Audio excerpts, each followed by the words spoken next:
Good morning everyone, क्या हाल चाल? बढ़िया एकदम। मेरा नाम शब्बीर सिद्दीकी है और मॉलिक्यूलर बेसिस ऑफ इनहेरिटेंस के लेक्चर नंबर 9 में आप सभी का स्वागत है।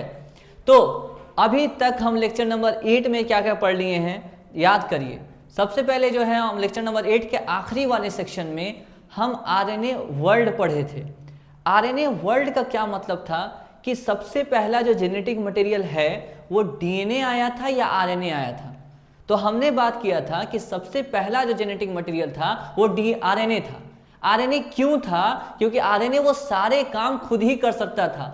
क्या वो स्टोरेज ऑफ जेनेटिक मटेरियल कर सकता था? यस, डेफिनेटली कर सकता था। क्या वो मैसेज को जो डीएनए पर लिखा हुआ मैसेज है क्या उसको यूज करके क्या वो प्रोटीन बनवा सकता था, यानी कि ट्रांसमिशन ऑफ कैरेक्टर मैसेज कर सकता था? यस, डेफिनेटली कर सकता था। मतलब वो अकेला ही इंफॉर्मेशन भी स्टोर कर सकता था, अकेला वो कैटलिस्ट की तरह भी बिहेव कर सकता था, अकेला वो जो है मैसेज को ट्रांसमिशन के लिए भी बेस्ट था। तो क्यों ना पहले हम आरएनए ही डेवलप करें। तो पहला जो है आरएनए जो है आया, लेकिन उसमें एक प्रॉब्लम था कि आरएनए टूट जाता था, लेबाइल था। अब तुम बताओगे लेबाइल होने का कारण क्या था? सर लेबाइल होने का कारण था क्या था? लेबाइल होने का कारण था उसके शुगर यानी कि राइबोज शुगर पे उसके 2' पर OH होना। उसके 2' पर OH होना वो कारण था जो उसे लेबाइल बनाता था डिग्रेडेशन के लिए। और एक और बात याद कीजिए, आरएनए सिंगल स्ट्रैंडेड हुआ करता था, जिस वजह से आरएनए जो है अनस्टेबल था स्ट्रक्चरली। और एक और बात याद कीजिए कि आरएनए में यूरेसिल था, और आरएनए में जब वो यूरेसिल था तो उसे अनस्टेबल वो बना देता था कि यूरेसिल एक रिएक्टिव बेस में से है। इन सब बात को करने के बाद कि आरएनए जो है आरएनए वर्ल्ड वाले सेक्शन को देखने के बाद हम एक अब बात पर जाएंगे कि डीएनए से ये जो हम बात आपको बताए थे याद कीजिए कि डीएनए से एमआरएनए, एमआरएनए से प्रोटीन, और कई बार डीएनए से डीएनए बनता है। हमने जो सेंट्रल डॉग्मा की बात की थी, अब इसी को लेकर हम आगे बात करेंगे। मेरा बात हम किस पे आएगा? सबसे पहले डीएनए रेप्लिकेशन पे आएगा। डीएनए रेप्लिकेशन को हम डिटेल में देखेंगे। डीएनए रेप्लिकेशन की बात सबसे पहले दिमाग में किसके आया? ये बात डीएनए रेप्लिकेशन की, एक डीएनए से 2 डीएनए बनता है, कैसे बनता है, ये बात आया तो आया किसके दिमाग में? और वो आया तो वो क्या सोचा था वो साइंटिस्ट? किस तरह से डीएनए रेप्लिकेशन को प्रिडिक्ट किया गया? किसने प्रिडिक्ट किया? कब प्रिडिक्ट किया? और वो प्रिडिक्ट करके क्या मतलब जो है उन्होंने कहा? क्लियर है यहां तक? अब एक बात समझिएगा, पहले सुनिए, पूरा बात को सुनना है, समझना है ढंग से। हम ये कह रहे हैं कि ये डीएनए है, ये डीएनए है, इसमें कोई डाउट नहीं? सर डीएनए में कोई डाउट नहीं है। डीएनए कैसा होता है? सर डबल स्ट्रैंड होता है। डबल स्ट्रैंड मतलब सर एक स्ट्रैंड ये, एक स्ट्रैंड ये, 2 स्ट्रैंड होता है। 2 स्ट्रैंड मतलब सर 2 धागे होते हैं। ये एकदम क्लियर है। हम आपको एक बात बता रहे हैं कि डीएनए रेप्लिकेशन कैसे होता है, समझिएगा। सबसे पहले ये दोनों धागे खुल जाते हैं, मतलब दोनों स्ट्रैंड अलग हो जाते हैं, इसमें कोई डाउट नहीं? सर दोनों स्ट्रैंड अलग हो गए, इस पर कोई डाउट नहीं है। और इसी के यहाँ पर याद है, यहाँ पे ए होगा, टी होगा, जी होगा, सी होगा। हाँ सर ये सब याद है। यहाँ भी होगा सर, हाँ सर यहाँ भी होगा। तो यानी कि डीएनए रेप्लिकेशन कैसे होता होगा कि यह एक डीएनए के स्ट्रैंड, दोनों स्ट्रैंड क्या हो जाते होंगे? सेपरेट हो जाते होंगे, और इसी के कॉम्प्लीमेंट्री एक नया स्ट्रैंड आ जाता होगा। हाँ सर यानी कि डीएनए रेप्लिकेशन कुछ इस तरह से होता होगा, हम जहां तक समझ पा रहे हैं कि दोनों स्ट्रैंड अलग हो जाते होंगे। जी सर, अगर दोनों स्ट्रैंड अलग हो जाते होंगे और उसके कॉम्प्लीमेंट्री दोबारा से ये चीजें आ जाती होंगी। हाँ सर, यानी कि एक बात कंफर्म है कि डीएनए रेप्लिकेशन का बात कहीं ना कहीं तुम्हारे दिमाग में ये बात चला गया होगा कि दोनों स्ट्रैंड अलग हो जाते हैं सर, और उसके कॉम्प्लीमेंट्री ये जुड़ जाते हैं। ए के सामने टी आ जाएगा, जी के सामने सी आएगा, सी के सामने जी आ जाएगा, सेम टू सेम ऐसा हो जाएगा। बात समझ में आ रहा है? तो डीएनए रेप्लिकेशन तो बड़ा सिंपल है सर, यानी कि बस कॉम्प्लीमेंट्री जो है बेस पेयरिंग वाली बात चल रही है, इसके कॉम्प्लीमेंट्री ये लगा दी, इसके कॉम्प्लीमेंट्री ऐसे लगाते हुए चल गए हम। थोड़ा सा और डिटेल में समझना चाह रहे हो अगर, तो हम जो है और डिटेल में समझाएंगे, थोड़ा सा हम और डिटेल में समझाएंगे, और फिर आपको तो फील आएगा। फिलहाल सर आप पढ़ाना क्या चाह रहे हैं? हम पढ़ाना ये चाह रहे हैं मेरे भाई, डीएनए रेप्लिकेशन का कुछ बैकग्राउंड, कि जब वाटसन एंड क्रिक ने अपना एक मॉडल दिया था ना, क्या, कौन सा मॉडल सर? क्या बात कर रहे हो यार, वो भी याद नहीं है तुमको? हैं? याद किया करो ढंग से। क्या था वाटसन एंड क्रिक मॉडल, जल्दी बताओ।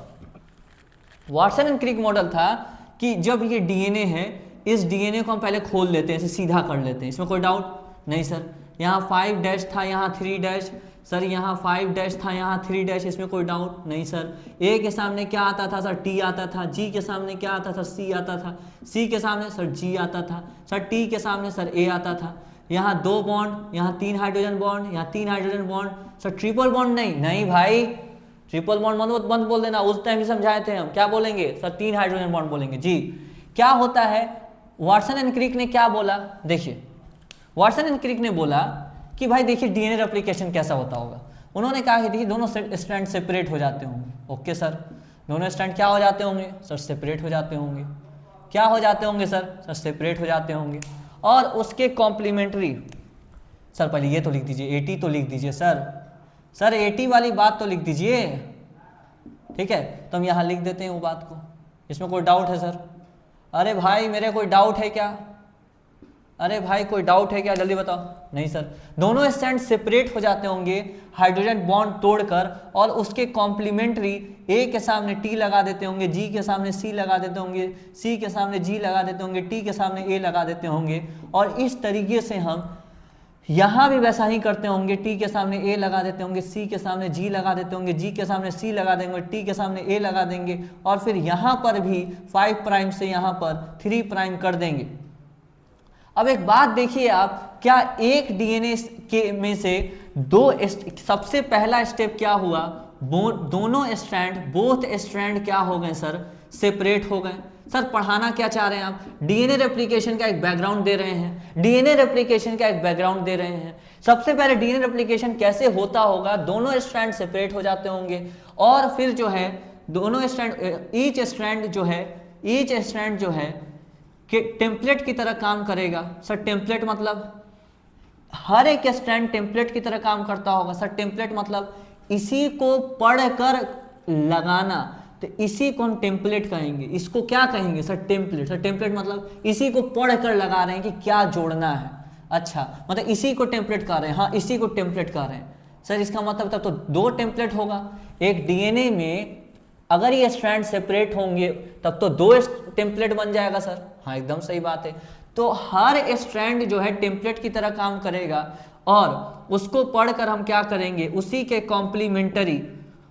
कॉम्प्लीमेंटरी क्या करेंगे सर, बेसिस या न्यूक्लियोटाइड्स जो है, उसी पे कॉम्प्लीमेंट्री न्यूक्लियोटाइड्स जो है हम क्या कर देंगे, ऐड कर देंगे सर। इसमें कोई डाउट नहीं सर।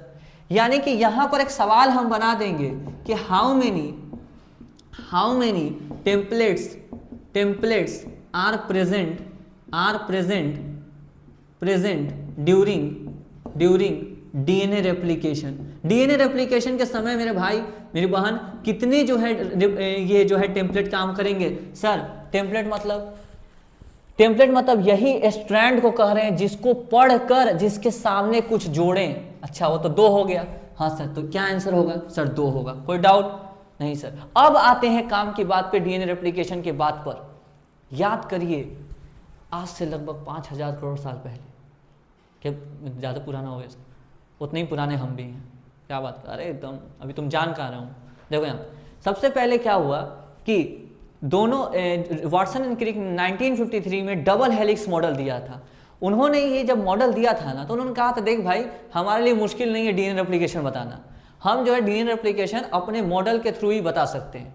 हमने अपने मॉडल में क्या कहा था, वाटसन एंड क्रिक ने बोला, हमने अपने मॉडल में क्या कहा था, हमने अपने मॉडल में ये कहा था कि कॉम्प्लीमेंट्री बेस पेयरिंग है।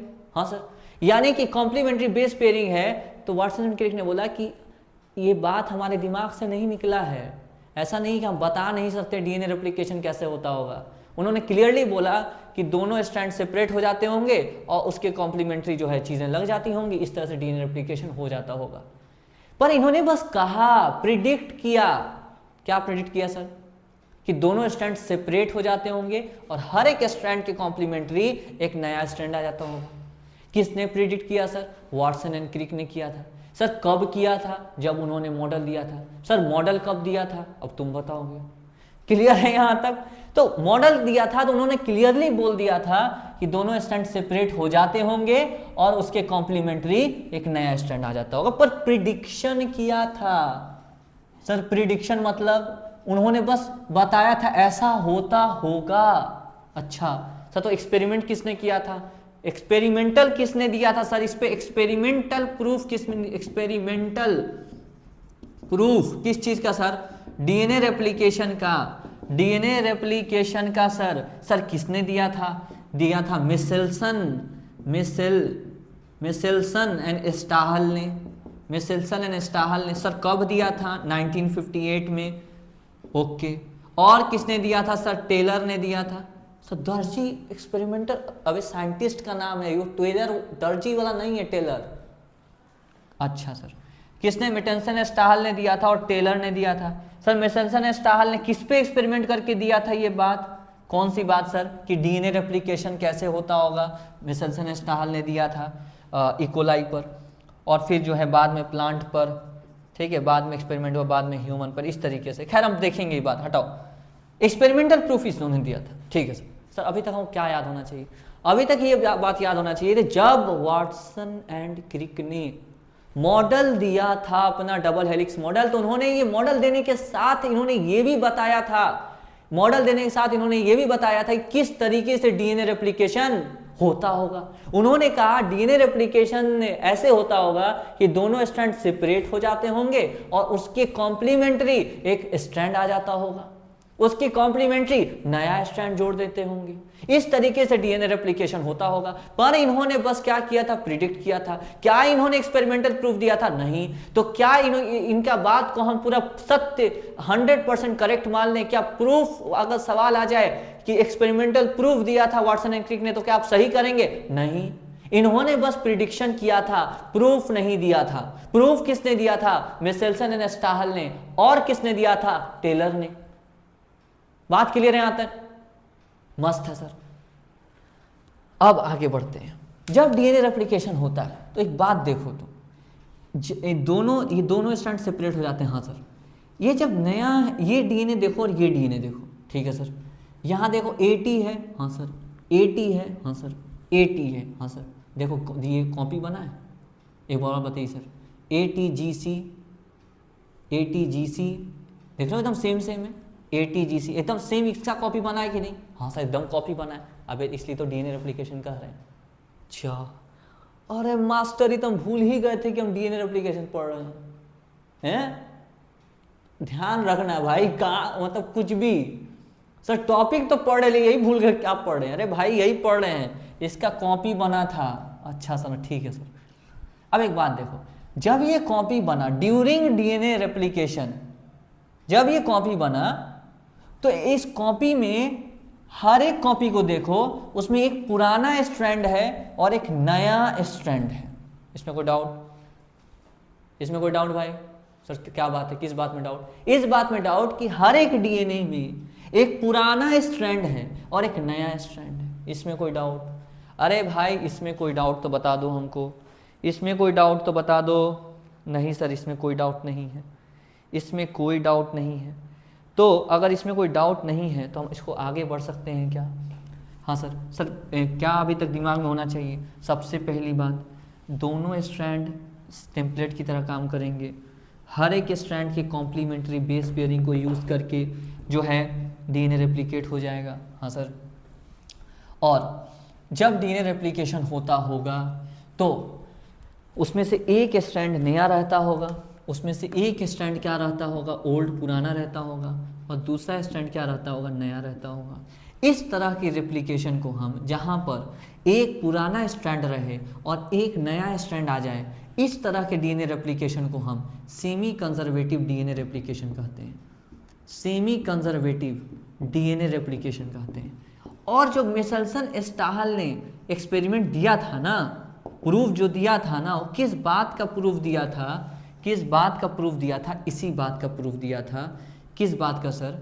कि एक्सपेरिमेंटल प्रूफ दिया था कि डीएनए रेप्लिकेशन सेमी कंजर्वेटिव होता है। सर तो उन्होंने किस बात का प्रूफ दिया था? इस बात का प्रूफ दिया था कि एक्सपेरिमेंटल प्रूफ दिया था किस चीज़ का? कि डीएनए रेप्लिकेशन कि डीएनए रेप्लिकेशन कैसा होता है मेरे भाई, सेमी कंजर्वेटिव होता है। अच्छा सर, कोई डाउट नहीं सर? अब एक बात समझना, देखो ये बात कहा किसने था कि ऐसे होता होगा? सर वाटसन एंड क्रिक ने कहा था। Very good. किसने कहा था सर? वाटसन एंड क्रिक ने कहा था। सर कब कहा था? सर 1953 में जब मॉडल दिया था। पर ये बात एक्सपेरिमेंटल प्रूफ सेमी कंजर्वेटिव का किसने दिया था? सर मिशेल्सन एंड स्टाहल ने दिया था। किसने दिया था? मिशेल्सन, स्पेलिंग देख लेना सही है नहीं तब भी, स्टाहल ने दिया था। कब? 1958। और किसने दिया था? टेलर ने दिया था। किस बात का प्रूफ? कि सेमी कंजर्वेटिव होता है। अब हम इसी बात को थोड़ा सा हम आगे जो है बढ़ाना चाह रहे हैं, इसी बात पर। अच्छा किसने दिया, किस पे दिया था याद रखिएगा, इकोलाई पे दोबारा लिख रहे हैं इस बात को। इकोलाई, इसमें कितने? विसिया फाबा पे। विसिया फाबा जिसको हम फाबा बीन्स कहते हैं, विसिया फाबा जिसको हम क्या कहते हैं? फाबा बीन्स। सर ये क्या है? प्लांट है, बीन्स नहीं देख रहे हो, बीन्स प्लांट है, इसका नाम विसिया फाबा है।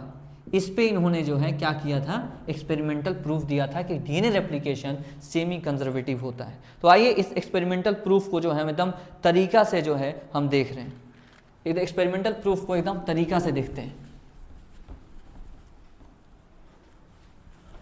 सर किस बात का एक्सपेरिमेंटल प्रूफ? इस बात का एक्सपेरिमेंटल प्रूफ कि डीएनए रेप्लिकेशन सेमी कंजर्वेटिव होता है। क्लियर है यहाँ तक? अभी तक हमने क्या पढ़ा? अभी तक हमने ये पढ़ा कि डीएनए रेप्लिकेशन कैसे होता होगा, ये वाटसन एंड क्रिक ने बता दिया था उसी समय, अंग्रेजी में बोला था। सब पता है क्या बोला था? उसने कहा था it has not been escaped from our notice. हमारे जहन से ये, हमारे दिमाग से ये बात नहीं किया, ऐसा नहीं हमारे नोटिस में नहीं आया, हम महसूस नहीं कर पाए, ऐसा नहीं हुआ। That it had not been escaped from a notice that in a DNA replication, कैसा बोला था? अंग्रेजी याद नहीं आ रहा है, बट जो हम बात हिंदी में बोले वही अंग्रेजी बता देंगे आपको पढ़कर। क्लियर है यहाँ तक? बताइए, कोई टेंशन नहीं? सर कोई टेंशन नहीं। तो अगर टेंशन नहीं है तो आइए इस एक्सपेरिमेंटल प्रूफ देखते हैं। Experimental proof of DNA replication semi conservative.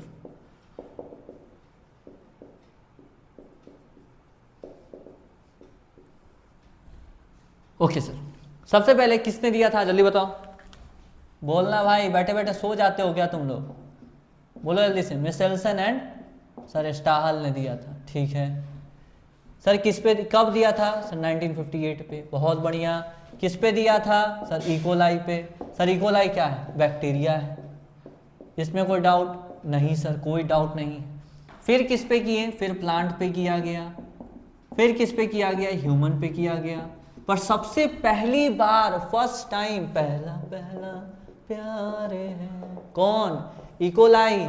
मेरे भाई इकोलाई बड़ा पसंद है साइंटिस्ट लोग को, सच बता रहे हैं। हर मैक्सिमम एक्सपेरिमेंट इकोलाई पर। आप अगर बायो, इसमें देखिएगा क्या कहते हैं, बायोटेक्नोलॉजी में, वहां पे भी जो है इकोलाई पे ही भी एक्सपेरिमेंट किया गया था, है ना? वहां पर भी जो है क्या कहते हैं, जब रेस्ट्रिक्शन एंजाइम को जो है ढूंढा गया था, तो वहां पे भी इकोलाई पर एक्सपेरिमेंट, बड़ा एक्सपेरिमेंट में यूज होता है इकोलाई, बहुत प्यारा बैक्टीरिया है।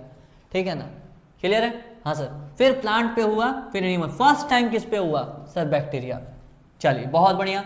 अब बताइए कैसे हुआ, समझिएगा ध्यान। अच्छा, इसी समय जब ये मिशेल्सन स्टाहल दे रहे थे, तो उसी समय टेलर भी अपना एक्सपेरिमेंट दिए थे प्लांट पर, फाबा बीन्स पर। ठीक है ना? फाबा बीन्स पर दिए थे। और ये जो है इनके बाद 2-3 बार नाम आएगा अभी, इसे विसिया फाबा कहते हैं, है ना? प्लांट का नाम है। इस पर इन्होंने एक्सपेरिमेंट किया था। कोई डाउट नहीं? सर कोई डाउट नहीं है। 2018 में एक क्वेश्चन आया है। क्या क्वेश्चन है देख लो। Experimental proof for semi conservative DNA replication was first shown in. Experiment for DNA replication semi conservative, क्या लिखा है भाई अंग्रेजी में? Experiment for proof of DNA replication, proof for DNA replication semi conservative होता है, सेमी कंजर्वेटिव होता है। इसका एक्सपेरिमेंटल प्रूफ किस पर दिया गया? इज डन ऑन किस पर हुआ? 3-4 ऑप्शन था, क्या क्या था? Fungus, plant, bacteria, virus. तो आंसर क्या होगा? बैक्टीरिया। सेट है? ये बात हम बताया नहीं अभी जस्ट? सेट? जल्दी बताओ, सेट है? यस सर, सेट है सर, एकदम सेट है। चलिए आइए तो हम पहला डिटेल में हम पढ़ेंगे अब किसके बारे में? मिचेल्सन एंड स्टाहल एक्सपेरिमेंट के बारे में। बहुत very very very important section है ये मिचेल्सन एंड स्टाहल एक्सपेरिमेंट, बहुत ज़्यादा इंपॉर्टेंट। सर क्यों इतना इंपॉर्टेंट है? इस पे न्यूमेरिकल्स आता है, जो ड्रॉपर्स हैं वो अच्छे से जानते होंगे, जो 12 वाले हैं उनको हम बता दें, बहुत इंपॉर्टेंट है। देखिए सबसे पहले क्या हुआ, इन्होंने एक इकोलाई लिया। सर इकोलाई क्या होता है? बैक्टीरिया होता है मेरे भाई। अच्छा सर ठीक, ये इकोलाई लिया, ठीक है। और इस इकोलाई को जो है इन्होंने एक के मीडियम में रखा, खाना पीना दिया इन्होंने, मतलब इकोलाई का पूरा कॉलोनी था, इकोलाई को ग्रो किया इन्होंने। सुनिएगा ध्यान से, इकोलाई को इन्होंने ग्रो किया। कहाँ से ग्रो किया? पेट्री प्लेट में, है ना, लैब इस में ग्रो किया। और यहाँ मीडियम क्या रखा था इन्होंने? मीडियम रखा था NH4Cl। सर ये क्या होता है? Ammonium chloride. अच्छा, यहाँ पे जो नाइट्रोजन उन्होंने इस्तेमाल किया था ना, यहाँ पे जो नाइट्रोजन उन्होंने यूज़ किया था N15 वाला यूज़ किया था। ठीक है सर, अभी सुन लेना, कहानी की तरह सुनते चलो, अभी कहानी की तरह सुनते चलो कि सबसे पहले इकोलाई को जो हम क्या करेंगे, N15 नाइट्रोजन पर हम ग्रो करेंगे। ठीक है सर, कोई दिक्कत नहीं है। तो बताओ ये जो N15 वाला नाइट्रोजन पे ग्रो करेंगे, इसमें करेंगे क्या? हम पहले बता दे रहे हैं तुमको, ध्यान समझ लेना। पहले हम बैक्टीरिया को ग्रो करेंगे और इससे हम ऐसे बैक्टीरिया को लाएंगे जो एक N15 वाला बैक्टीरिया लाएंगे। अब N15 पे ग्रो करोगे तो ये N15 इसी में न जाएगा, बैक्टीरिया में ही जाएगा। तुम जो खाओगे वही ना पेट में जाएगा। सही बात है सर। तो N15 पर ग्रो करेंगे तो ये N15 कहाँ जाएगा? सर बैक्टीरिया में। बहुत बढ़िया सर। अगर N14 नॉर्मल वाले पे, नॉर्मल आइसोटोप जो होता है ना, उस पर ग्रो करेंगे सर तो नॉर्मल वाला जाएगा सर बैक्टीरिया के अंदर। इसमें कोई डाउट है तो बता दो। सर इसमें कोई डाउट नहीं है। अब सवाल है ये N14 ये तो नॉर्मल है, लाइट वाला है, जो हल्का है ना, 14 है मास, लाइट वाला आइसोटोप है, लाइट आइसोटोप है ना, हल्का आइसोटोप है, नॉर्मल आइसोटोप है। ठीक है, नॉर्मल है जो। और ये जो हेवी है, ये जो नॉर्मल, ये जो हेवी है, ये हेवी वाला नाइट्रोजन असल में जा कहाँ रहा है? इकोलाई में। मतलब उसके सेल के अंदर जा रहा है, ठीक है, उसके अंदर डीएनए में जाता है। सर ये क्यों पढ़ा रहे हैं? बस सुनते चलो, अभी एक एक बात लिंक हो जाएगा इंशाल्लाह, बस समझते चलो। अभी हम बोल रहे हैं कि सबसे पहले तुमको एक ऐसा बैक्टीरिया तैयार करना है जिसके अंदर N15 हो। ओके सर, N15 हो। ओके सर, तो हमने N15 पे ग्रो किया बैक्टीरिया को। अगर हम N14 पर करते तो ये N नाइट्रोजन कहाँ जाता? इसके डीएनए में जाता। Nitrogen N14 will go into its DNA. अच्छा सर अगर यहाँ N15 वाला ग्रो करते हैं तो ये N15 विल गो, ये जाता कहाँ पर? इनटू इट्स डीएनए, उसके डीएनए में जाता। इसमें कोई डाउट नहीं सर। अगर ऐसा जनरेशन तक करते रहे, 5 generation, 6 generation, 7 generation, 8 generation, 10 generation, 12, 15, 20, 50, इतना जनरेशन तक अगर करें तो क्या एक ऐसा वक्त आएगा जहां पर ये जो जितने बैक्टीरिया उसमें से मैक्सिमम में N15 वाले होंगे। राइट और रॉन्ग? मतलब मैक्सिमम बैक्टीरिया में N15 वाले नाइट्रोजन होंगे। ऐसा इसलिए क्योंकि हम इसको N15 में जनरेशन आफ्टर जनरेशन तक हमने इसको ग्रो किया। हमने क्या किया? इसको इकोलाई को ग्रो किया। कब तक? सेवरल जनरेशंस, बहुत सारे जनरेशन तक हमने ग्रो किया। सर ग्रो क्यों किया? ताकि जो है हम N15 वाले इकोलाई को तैयार कर सके। क्यों सर? क्योंकि इस इकोलाई को हमको इस्तेमाल करना है इसके एक्सपेरिमेंट में। कोई डाउट नहीं सर? कोई डाउट नहीं है। यानी कि अब हमको एक ऐसा बैक्टीरिया मिल जाएगा, जिसमें N15 है। कोई डाउट नहीं सर? कोई डाउट नहीं है, जर्रा बराबर भी डाउट नहीं है। अच्छी बात है। पर 1 2 जनरेशन करेंगे या बहुत जनरेशन तक करना पड़ेगा? सर बहुत जनरेशन तक करना पड़ेगा। उससे क्या फायदा होगा सर? N15 वाले जो है जिसमें N15 नाइट्रोजन है वैसे वाले बैक्टीरिया मिल जाएंगे। उस बैक्टीरिया क्या करोगे सर? उस बैक्टीरिया को हम एक्सपेरिमेंट में यूज करेंगे। किसके एक्सपेरिमेंट में यूज करेंगे सर? मेसेल्सन एंड स्टाहल के एक्सपेरिमेंट में यूज करेंगे। बहुत बढ़िया सर, बहुत बढ़िया। अगर मान लीजिए कि आपके सामने, अब एक और बात समझिए, अभी समझते चलो ध्यान से एकदम। मान लीजिए कि हम एक बात बोलें कि N15 और N14 आपके पास दो टाइप का बैक्टीरिया है सर। कौन सा वाला सर? N15 वाला। N15 वाले का हम डीएनए थोड़ा सा ऐसे बना दे रहे हैं। हम जानते हैं बैक्टीरिया का डीएनए सर्कुलर होता है, बना ही दे रहे हैं, वरना कुछ बोलोगे तुम लोग सर डीएनए सर्कुलर होता है सर। तो ये जो है N15 वाला डीएनए, इस कैसा है? हेवी। देखिएगा हेवी डीएनए है। हेवी डीएनए क्यों सर? भारी है इसलिए हेवी कह रहे हैं। रेडियो एक्टिव नहीं है, not radio active, not radio active. Very very important. इन्होंने जो N15 जो वर्ड इस्तेमाल कर रहे हैं ये हेवी डीएनए कहलाएगा, क्योंकि इसमें हेवी नाइट्रोजन है, रेडियो एक्टिव नहीं है। एक question, Meselson and Stahl, Meselson and Stahl use पहला radioactive nitrogen, radioactive nitrogen, nitrogen. दूसरा हेवी नाइट्रोजन, नाइट्रोजन आइसोबार। तीसरा हेवी नाइट्रोजन आइसोटोप। तीसरा लाइट नाइट्रोजन आइसोटोप,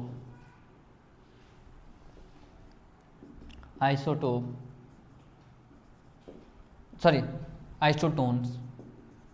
क्या होगा जल्दी बताएंगे? बोलो बोलो जल्दी बताओ।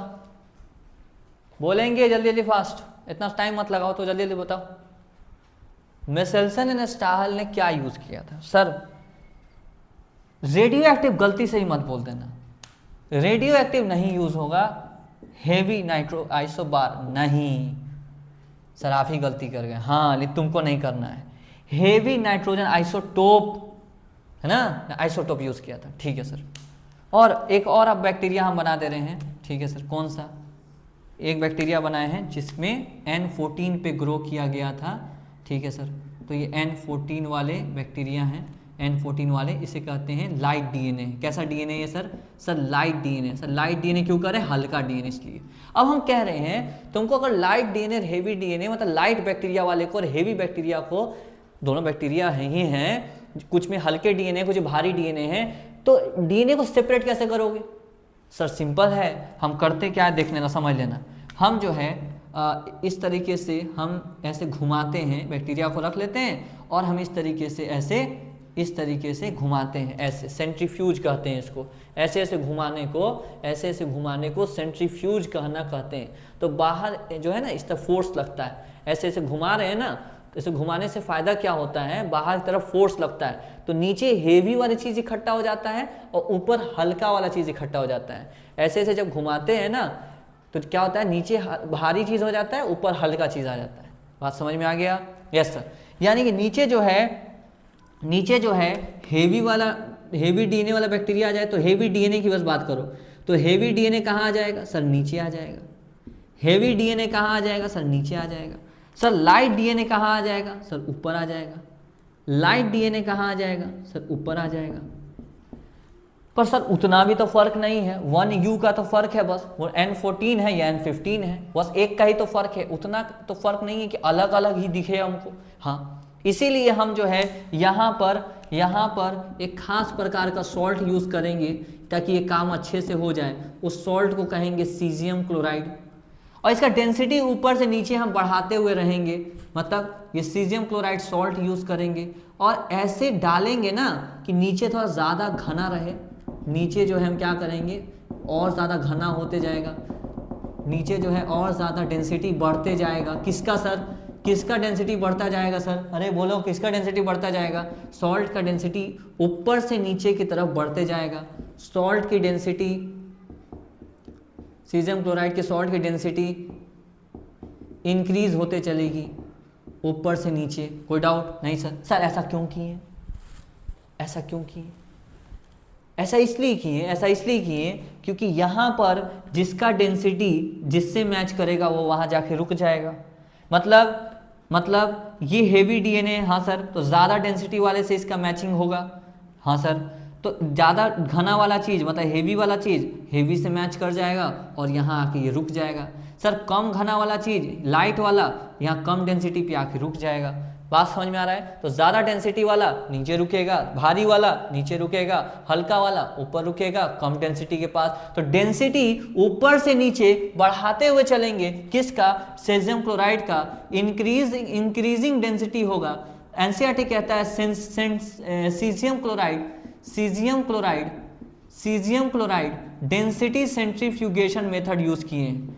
Density gradient, caesium chloride gradient density centrifugation method use किए, मतलब डेंसिटी ग्रेडियंट बोल सकते हैं। डेंसिटी ग्रेडियंट मतलब डेंसिटी का डिफरेंस हम यूज कर रहे हैं, ऐसा सेंट्रीफ्यूगेशन मेथड यूज किए। कोई डाउट नहीं सर?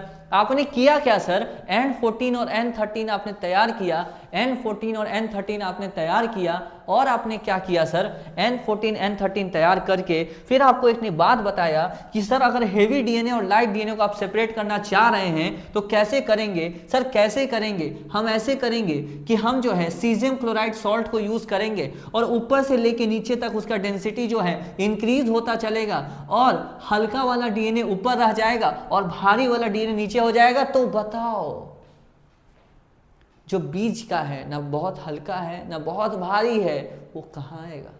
बहुत हल्का ऊपर आ जाता है, बहुत भारी नीचे आ जाता है, तो बीच वाला सर बीच में आ जाएगा। Definitely 100% right my dear brother. अच्छा बताओ, इसमें कोई डाउट है? नहीं सर कोई डाउट नहीं। आइए अब थोड़ा एक्सपेरिमेंट में हम क्या कर लिए हैं सर, आप जो है पहले N15 वाला बैक्टीरिया तैयार कर लिए। हाँ एकदम सही बात है सर, N15 वाला बैक्टीरिया तैयार कर ली। हाँ सर, कैसे ग्रो करके? Okay sir, okay. अच्छा, और फिर हम एक जनरल बात बोले हैं कि अगर आप सेपरेट करना चाह रहे हैं N15 वाले बैक्टीरिया और N14 वाले बैक्टीरिया को, तो आप caesium chloride density centrifugation method use करेंगे, density gradient centrifugation method use करेंगे। कोई डाउट नहीं सर? कोई डाउट नहीं है। आइए सर, तो ये पढ़ क्यों रहे हैं सर? पढ़ इसलिए रहे हैं सेमी कंजर्वेटिव प्रूफ करने के लिए। ओके सर, बढ़िया है। चलिए यहाँ पर एक जो है हम पेट्री प्लेट लिए हैं, ठीक है सर। इसमें ऐसा बैक्टीरिया लिए हैं जिसमें जो है डीएनए कैसा है, डीएनए कैसा है जो है N15 वाला है। डीएनए कैसा है? N15 वाला है। डीएनए में ऐसा बना दे रहे हैं, पर डीएनए याद रखिएगा डीएनए कैसा होता है? सर्कुलर होता है, ठीक है। इकोलाई लिए, ठीक है सर, कोई दिक्कत नहीं है, ठीक है। इसमें कैसे है सर? N15 वाला है, तो हम कहते हैं N15 वाला डीएनए है। सर ऐसा क्यों कर रहे हैं? अरे 2 स्ट्रैंड है ना। अच्छा हाँ, ठीक है, यहाँ तक कोई डाउट नहीं? नहीं सर। चलिए अब जो है हम इसमें क्या किए, हम इसमें N14 मीडियम दिए हैं, ठीक है। क्या मीडियम दिए हैं? N14 वाला मीडियम दिए हैं। अमोनियम क्लोराइड ही है पर ये 14 वाला है। ओके सर, N14 यूज़ किए। ओके सर, कोई दिक्कत नहीं। बताओ सबसे पहले क्या होता होगा, देखिएगा सर, एक्सपेरिमेंट कर रहे हैं जी।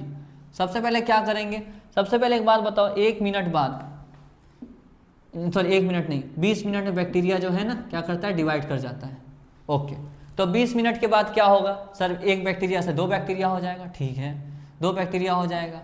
तो हम उतना बैक्टीरिया नहीं बना रहे हैं, सिंपल सा हम बात बता रहे हैं, 1 से 2 बैक्टीरिया हो जाएगा, ठीक है।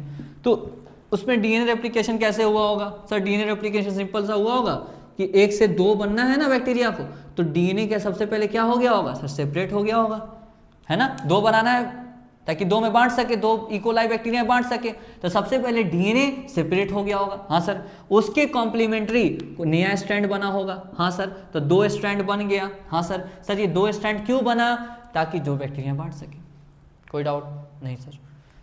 कोई डाउट नहीं सर? कोई डाउट नहीं है, कोई डाउट नहीं है। एक बार और बता दीजिए सर, और अच्छा रहेगा। ये डीएनए था, हाँ सर, अब इसको डिवाइड करना है तो 2 में बांटना है, इससे बैक्टीरिया को 2 में जाना है, 2 बैक्टीरिया में जाना है, ऐसा 2 बैक्टीरिया में। हाँ सर, तो डीएनए कॉपी करेगा ना ये, हाँ सर करेगा, डीएनए कॉपी करेगा। तो डीएनए कॉपी करेगा तो कैसे करेगा सर, दोनों स्ट्रैंड सेपरेट हो जाएंगे और उसके कॉम्प्लीमेंट्री आ जाएगा। बहुत बढ़िया सर, कोई डाउट नहीं है इसमें। अच्छा 20 मिनट के बाद और कॉपी किया, 20 मिनट के बाद फिर डिवाइड किया, हाँ सर कोई डाउट नहीं है, फिर डिवाइड करेगा। सारे स्ट्रैंड सेपरेट कर दो, ओके सर, 2 काले वाले हैं सेपरेट कर दो, 2 लाल वाले हैं सेपरेट कर दो, हाँ सर सेपरेट कर दिए। और फिर जो है अभी भी N14 पर ग्रो कर रहे हैं, कहाँ ग्रो कर रहे हैं सर, N14 पर क्या कर रहे हैं, ग्रो कर रहे हैं। तो अभी भी जो नया स्ट्रैंड बनेगा वो किसका बना हुआ आएगा सर, N14 का। सर समझ तो आ रहा है पर अब फील नहीं आ रहा, पढ़ते जा भाई, फील आ जाएगा, भरोसा रख हम पे, भरोसा रख, फील आ जाएगा, बस सुनते चलो। हम क्या बताएं अभी कि यहाँ पर इकोलाई नाम का बैक्टीरिया लिए हैं जिसमें N15 नाम का N15 वाला डीएनए है, ठीक है सर। इसको N14 पर ग्रो किए हैं, ठीक है सर। तो जब नया नया डीएनए बनेगा तो वो डीएनए किसका बनेगा, N14 का बनेगा या N15 का बनेगा। सर जब आप 14 पे ग्रो कर रहे तो N14 वाला बनेगा। सर जब आप 14 पे ग्रो कर रहे तो नया डीएनए जो बनेगा, नया डीएनए जो बनेगा वो N14 वाला बनेगा। हाँ सर, तो जो सबसे पहले कैसे बनेगा, दोनों स्ट्रैंड सेपरेट हो जाएंगे, जो नया डीएनए बनेगा, जो नया डीएनए बनेगा वो N14 वाला बनेगा, यानी कि उसमें एक स्ट्रैंड N15 वाला होगा और दूसरा स्ट्रैंड N14 वाला होगा। हाँ सर एकदम सिंपल सा बात है, एकदम सिंपल सा बात है। इसमें एक डीएनए पुराना होगा, एक नया होगा। हाँ सर, फिर मान लीजिए 20 मिनट के बाद डिवाइड करेगा तो सारे स्ट्रैंड्स को खोल देगा और उसके कॉम्प्लीमेंट्री जो है न्यू स्ट्रैंड आ जाएंगे। और ये जो न्यू स्ट्रैंड बनेगा वो किससे बनेगा सर, सर वो बनेगा सर वो बनेगा N14 वाले से, तो N14 वाले से बन जाएगा, ठीक है सर। सर 20 मिनट बाद फिर डिवाइड कर जाएगा, मान लो कहाँ करें इसको, हमें काम करते ऊपर लिख देते हैं, क्या करते हैं ऐसे ऊपर बना देते हैं, ठीक है सर कोई दिक्कत नहीं है हमको। उसके बाद यहाँ पर क्या होगा सर, 20 मिनट बाद यहाँ से अगर टाइम जोड़े तो सर 20 मिनट हो गया, फिर यहाँ से 20 मिनट, फिर 40 मिनट, 40 लिख लेते हैं, ठीक है सर 40 मिनट। 60 मिनट बाद क्या होगा सर, इस मुश्किल हो गया, अबे यार यहाँ से 20 मिनट बाद, हाँ सर तो 20 मिनट और जोड़ोगे तो सर 40 मिनट, वही तो कह रहे हैं। अच्छा 20 मिनट हुआ, अब 40 मिनट बीत गया, अब 60 मिनट हुआ, अच्छा ठीक है सर। यानी कि होगा क्या, अब होगा ये सर डीएनए जो है ना, फिर जो है कॉपी बनेगा तो सारे स्ट्रैंड सेपरेट हो जाएंगे, ठीक है।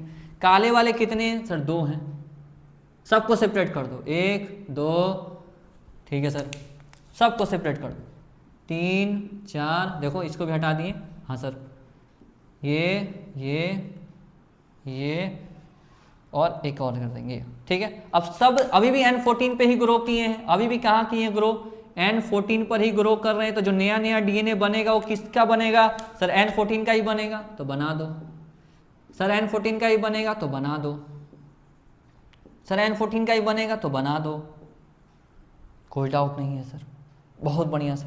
अब चलिए सर, अभी तक क्या समझ में आना चाहिए, अभी तक ये आना चाहिए कि हमने इकोलाई N15 वाले को, किसको, N15 वाले को जब हम ग्रो करते हैं, कहां पर, जब हम ग्रो करते हैं N14 मीडियम पर, तो 20 मिनट बाद जब ये अपना डीएनए को कॉपी बनाएगा तो इसका डीएनए सेपरेट हो जाएंगे उसके स्ट्रैंड, और उसके कॉम्प्लीमेंट्री एक नया स्ट्रैंड आ जाएगा। और ये जो नया स्ट्रैंड है ये N14 का बना होगा क्योंकि N14 पर ग्रो कर रहे हैं। और फिर 20 मिनट बाद फिर अगर ग्रो करेगा, ठीक है, तो यहां से टाइम देखोगे तो 40 मिनट, पर इसके बाद 20 मिनट, ठीक है सर। तो 20 मिनट बाद जब दोबारा देखोगे, ठीक है, तो क्या होगा, ये होगा कि फिर जो है अपना खानदान ये डबल करेगा, उसके लिए डीएनए रेप्लिकेशन करेगा, सारे स्ट्रैंड सेपरेट कर दो और नया लगा दो। फिर 20 मिनट बाद यानी कि ओवरऑल 60 मिनट बाद ये जो अपना डीएनए अपना डिवाइड करेगा तो सारे स्ट्रैंड को सेपरेट कर देगा और जो है इस तरीके से बन जाएंगे। यानी कि अगर एक बैक्टीरिया था तो 2 बैक्टीरिया हुआ, ऐसा कुछ हो रहा हो, कोई डाउट नहीं सर। अब एक बात बताओ,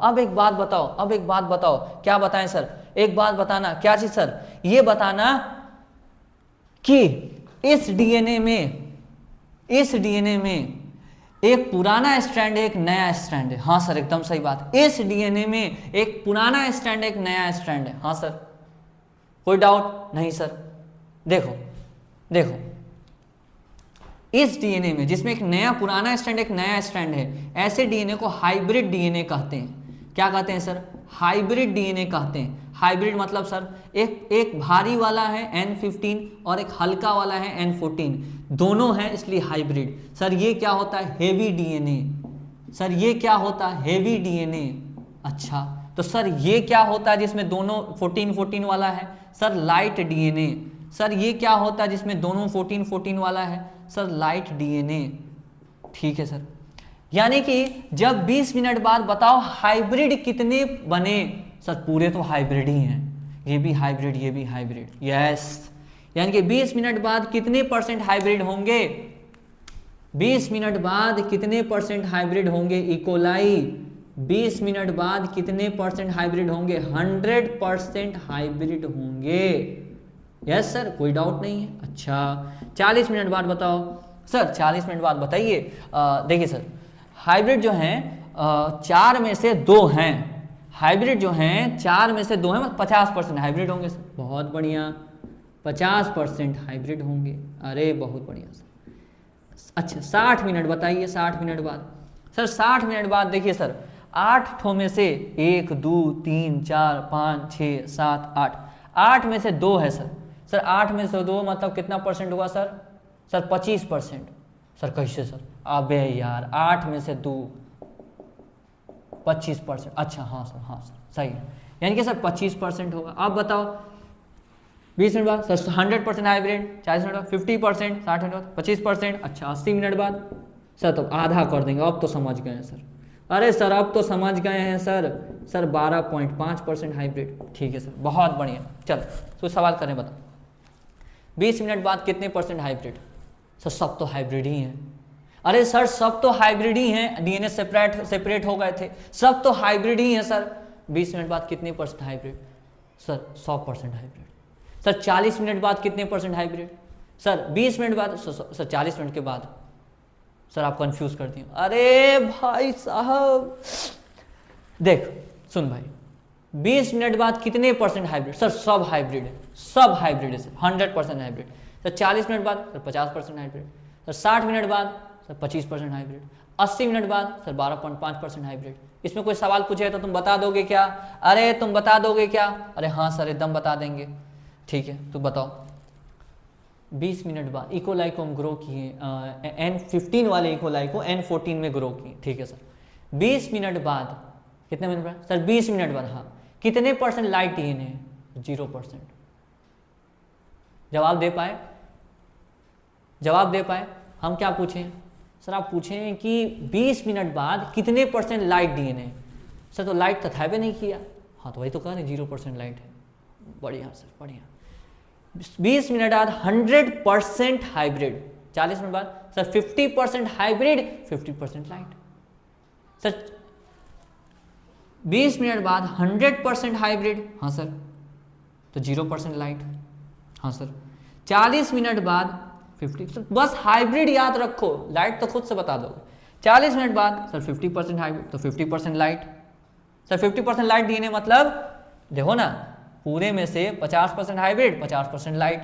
हाँ सर, 25% हाइब्रिड सर 75% लाइट। देखो ना, 75% लाइट डीएनए। अरे बहुत बढ़िया सर, यानी कि समय के साथ विथ टाइम तुम एक बात मिला रहे हो कि हाइब्रिड का परसेंटेज कम होते जा रहा है। हाँ सर, पहले 100% था, 100% था, 100% था, फिर 50% हुआ, फिर सर 25% हो गया। हाँ सर, और फिर जो है 12.5% हो गया, फिर आधा करते जाइए।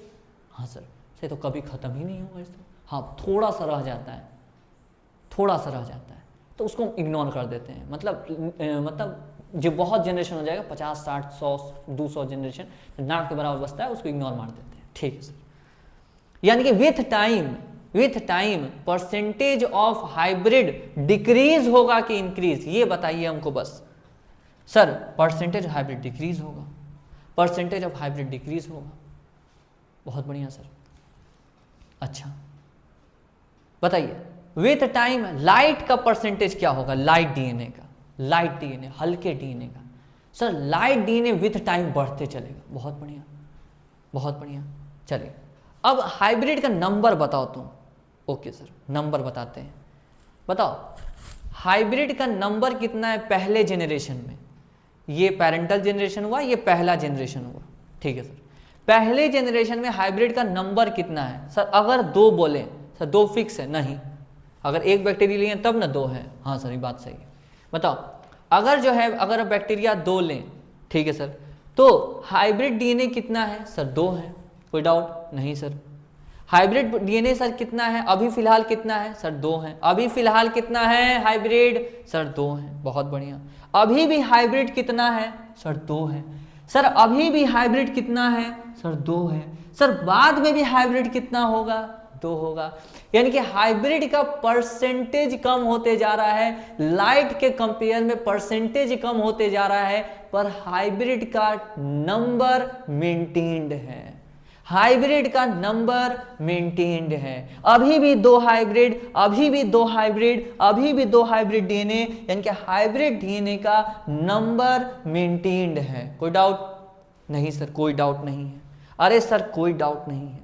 बहुत बढ़िया, सुनते चलिए। अभी कोई बकवास नहीं कीजिएगा, कोई जो है इधर उधर मत देखिएगा, अभी कोई इधर उधर की बातें नहीं। सारी चीज़ें अगल बगल में जो चैट चलाए हुए हो सब बंद करो, पूरा का पूरा फोकस यहाँ करो, वरना कंसेप्ट निकल जाएगा, दिक्कत हो। ठीक है सर। यानी कि पहला सवाल हम स्टेटमेंट बोल रहे हैं, बताइए आप बता पा रहे हैं कि नहीं बता पा रहे हैं। पहला स्टेटमेंट ये है कि with time hybrid percentage decreases. सही है गलत है सर? सही है। Hybrid percent decreases 100%, 50%, 25%, 100%, 50%, 25%। बहुत बढ़िया। With time hybrid light DNA percentage increases. सही बात है गलत बात है सर? सही बात है। लाइट डीएनए का परसेंटेज इंक्रीज होगा। बहुत बढ़िया, अच्छी बात है। तीसरा statement, with time the number of hybrid does not change, only the percentage of hybrid decreases. सही है गलत है? बताओ जल्दी से, सही है या गलत है? With time the percentage of hybrid DNA decreases but the number remains constant. Percentage भले डिक्रीज कर रहा हो पर नंबर कांस्टेंट रहता है। सही है गलत है? 100% सही।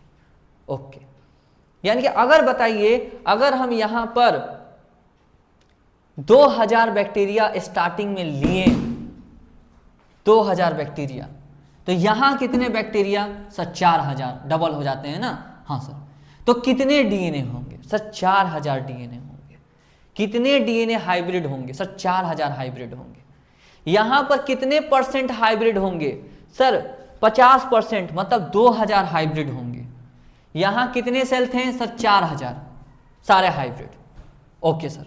यहां कितने percent DNA hybrid sir? 50% DNA hybrid. यानी कि ऐसे बैक्टीरिया बताओ जिसमें हाइब्रिड डीएनए होंगे, बताओ कितने होंगे सर? बड़ा सिंपल सा बात है, 2000 होंगे। यानी समय के साथ हाइब्रिड डीएनए का नंबर कम हो रहा है, ज्यादा हो रहा है, या सेम रह रहा है? हमको ये बताओ जल्दी से।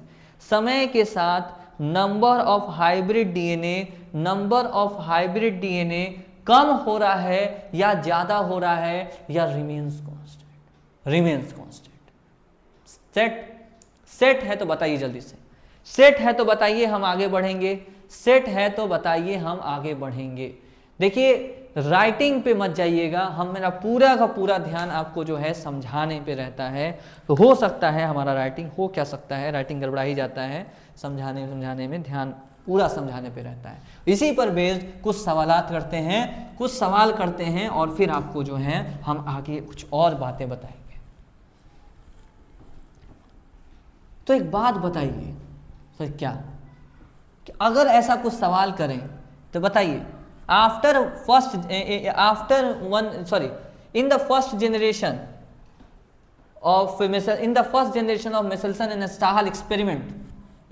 generation of Michelson and Stahel experiment, the number of hybrid DNA is 400. number of hybrid DNA पर कुछ सवाल करते हैं। आइए, बहुत बढ़िया सवाल करेंगे, बहुत ही जोरदार सवाल करेंगे, पूरा दिमाग के तार खोल देने वाले सवाल। सबसे पहला सवाल, the number of hybrid DNA in Michelson and and Stahl experiment, the number of hybrid DNA in Meselson and Stahl experiment, generation after generation after generation, first decreases, second increases, third no effect, fourth none. क्या होगा? No effect की जगह हम constant लिख लेते हैं और अच्छा ऑप्शन दिखेगा। जल्दी बताइए क्या आंसर होगा? तुक्का मत लगाइएगा, जल्दी बताइए। जो तुक्का मत लगाइए, जल्दी बताइए क्या होगा? Number of hybrid DNA in Meselson and Stahl experiment. देखिए ये इकोलाई था जी सर, 20 मिनट बाद सर 100% हाइब्रिड, ठीक है सर। 40 मिनट बाद सर 50% हाइब्रिड, ठीक है सर। सर 60 मिनट बाद सर 25% हाइब्रिड, ठीक है। पर हाइब्रिड का परसेंटेज कम हो रहा है ना। अगर यहां पर एक डीएनए हेवी वाला है तो ध्यान रखिए यहां पर क्या था, 2 हाइब्रिड आए थे, यानी कि हाइब्रिड का संख्या कभी चेंज नहीं होगा। हाइब्रिड का संख्या कभी चेंज नहीं होगा, हाइब्रिड डीएनए का नंबर कभी चेंज नहीं होगा। यही पर सवाल पूछता है और बहुत बढ़िया पूछता है, और बच्चे हिल जाएंगे अगर ऐसा सवाल पूछ दे तो।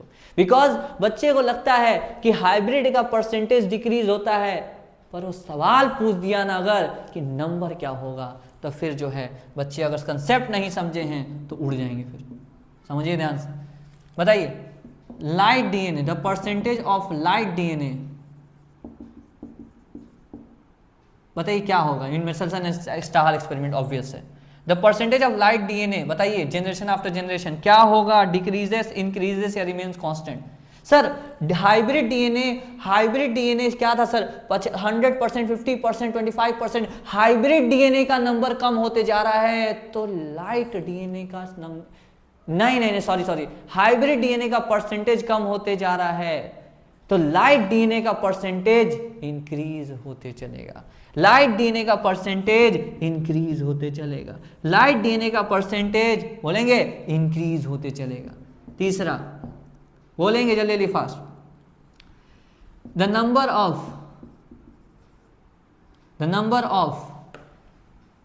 Of bacteria, the number of E coli in first generation is 4000, then number of heavy DNA in first generation is जल्दी बताएंगे, जल्दी फास्ट बताइए।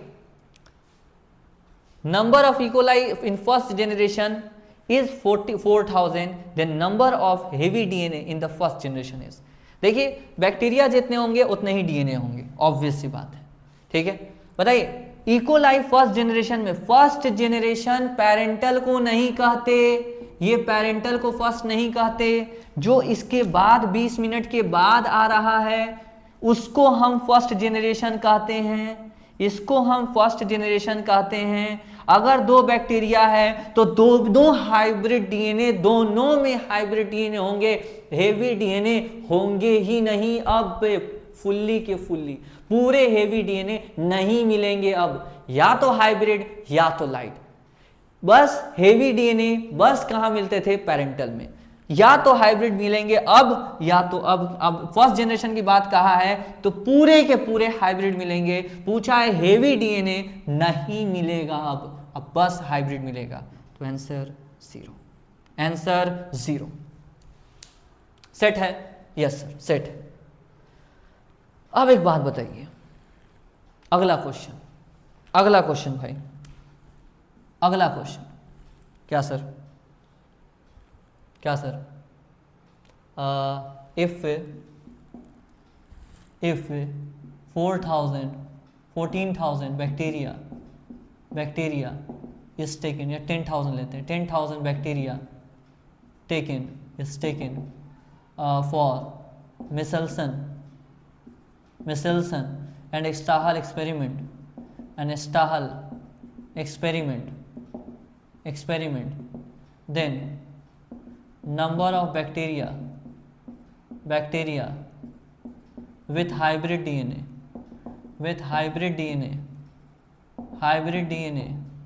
in fourth generation is बताइए। बहुत अच्छे सवाल हैं ये, बहुत बहुत बहुत बहुत बहुत अच्छे सवाल है। ठीक है सर, आइए देखिए ध्यान से। ये इकोलाई था जी सर। 20 मिनट बाद सर, 20 मिनट बाद 100% डीएनए हाइब्रिड होंगे, 100% हाइब्रिड होंगे सर।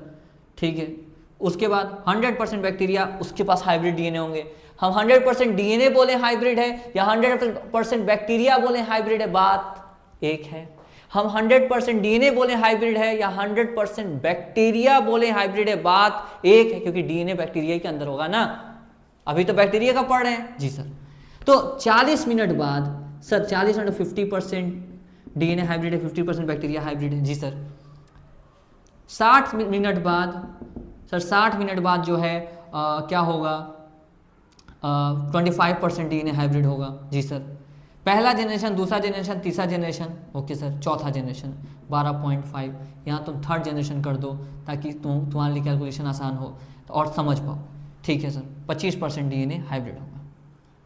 थर्ड जनरेशन मतलब कितने हाइब्रिड होंगे? तो सर पहला जनरेशन 100% हाइब्रिड, दूसरा जनरेशन 50% हाइब्रिड, तीसरा जनरेशन 25% हाइब्रिड।